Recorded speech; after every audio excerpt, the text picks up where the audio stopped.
the honourable member for Western Arctic. Thanks, Mr. Speaker, and I'll be sharing my time with the member from Sherbrooke. Mr. Speaker, well, we've had this debate a little bit about who's responsible. Well, in reality, the responsibility for the development of the fossil fuel industry in this country could lie as well with the Liberals. It was the Chrétien government, along with Ralph Klein, that set up the deal on the oil sands. And that favourable tax deal, those lack of proper regulations, that's what drove the development of this industry, which is causing us extreme problems right now in terms of our presence on the world stage and our greenhouse gas emissions. So there's a culpability on the part of both of these governments over the past, since 1995, with dealing with the oil and gas industry in this country. I come from the north. We know about climate change. Canada's average temperature, the Environment Canada's temperature data for the Mackenzie Valley since 1951 has shown average temperature increases of 2.5 degrees Celsius. For Inuvik, this data shows an annual increase of 3.1 degrees. The average winter temperature increases are even greater.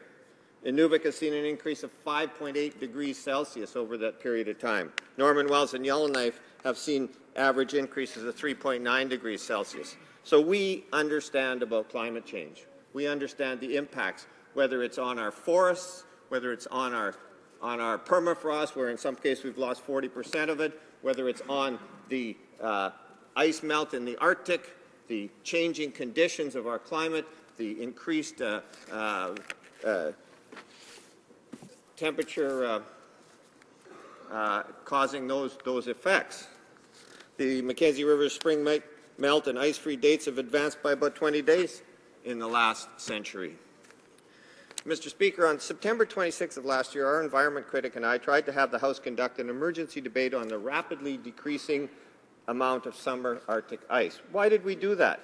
Because that summer, Canadians were experiencing, not just the North, but the rest of Canada was experiencing the impacts of climate change. Why was that? Well, because things are changing, and they're changing rapidly. Before we reach 2 degrees Celsius, we will be impacted tremendously by climate change. What's happening there? We've had the highest, in the United States, the highest August temperature since 1885, droughts throughout the country. What caused that? Well, a report by Jennifer Francis of Rutgers University and Stephen Varvaras of the University of Wisconsin showed the extreme weather is directly related to the loss of Arctic summer ice cover. Arctic summer ice cover has dropped precipitously in the last decade, and it's at its lowest. It was at its lowest level last summer. It's 50% below what it was in 1979. It's adding heat to the ocean. It's adding heat to the ocean and the atmosphere to redirect the jet stream, the fast-moving, high-altitude river of air that steers weather systems across the northern hemisphere. The study shows that jet stream is behaving differently. It is becoming slower with bigger troughs and ridges. This is causing major impacts to our climate. This is causing greater large-scale climate events like what the Storm Sandy that hit the New York coast. I'm not going to go into the details of why this is happening. You can look on the website. You can find those details for yourself. This is an issue for all Canadians. The changing jet stream is the main culprit behind the extreme weather events that we're seeing. So we know that we're going to continue to see those major and extreme weather events moving forward. We need to understand how to deal with that in Canada. I'm going to take a step back now and say how we're going to deal with it in the North, how we should be dealing with it in the North. I think it's clear that the Conservatives and the Liberals before have failed completely to deal with Northern Canada effectively with climate change and help Northerners reduce their greenhouse gas emissions and make their communities more sustainable. Instead, governments looked on the North as a resource extraction area. That goes for both those governments. They both consider the North to be that with the prime importance there. So instead of the North improving its situation, it's going to add to the world problem of climate change. The other path that we should be taking in the North is northern sustainability. Sustainability is a word thrown around to cover a variety of situations, from large industrial projects that support local employment and business to the allowable yield of wild animals for human consumption. As a long-time northerner, I would see sustainability defined as the ability to maintain a modest lifestyle that can be enhanced and made prosperous with the addition of carefully managed medium-term resource development projects. I want to see something that gives me confidence that my grandchildren will have a prosperous future.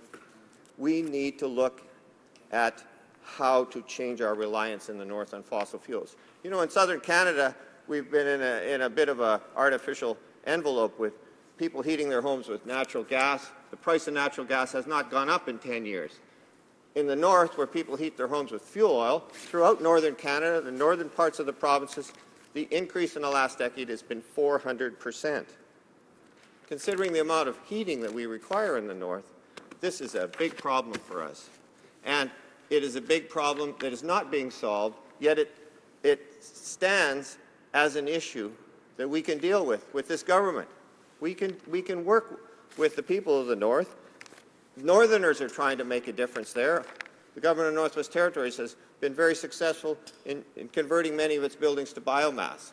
They've come out with a solar energy strategy. These are things that can help us in the North. But where's the federal government on this? Not here yet.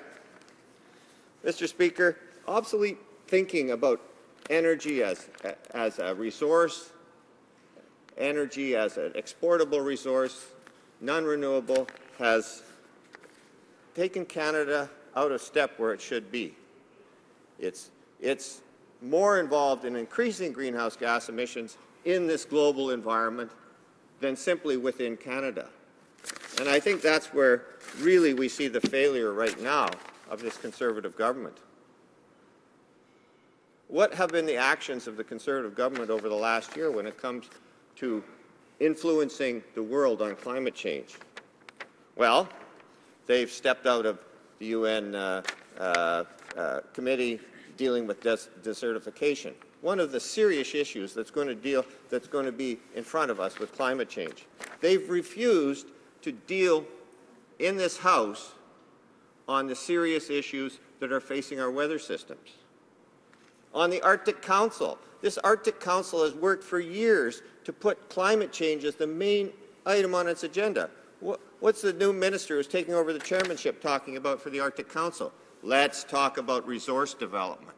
Let's move this international body away from dealing with the impacts of climate change onto more exploitive behavior. We've disengaged from Kyoto. We've given up on major agreements that can drive the rest of the world to join us in improving the greenhouse gas emissions. And we need to work together in this world. This is not a problem that can be solved in Canada by improving our efficiency or setting regulations for Canadians. This is a problem that has to be dealt with around the world. So now we have a new president that's geared in the United States that's geared up for climate change. What is the major effort that we're putting into the United States right now? We're trying to sell oil that has that has a large greenhouse gas profile attached to it. We're pushing it very hard down in the United States. Where are we working with the United States on the issues surrounding greenhouse gas emissions? Where are we trying to deal with this president who said that's going to be one of his major priorities? We are religiously promoting the sale of fossil fuels. That's what this government is doing. That's its direction. That's the intensity of its efforts in the international field. How does that fit with dealing with this crisis that's coming on with the change in climate? How is this government being responsible? It isn't.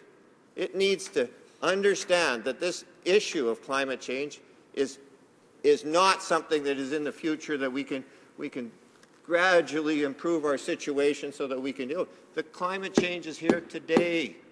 Deal with it. Get on it. Thank you very much.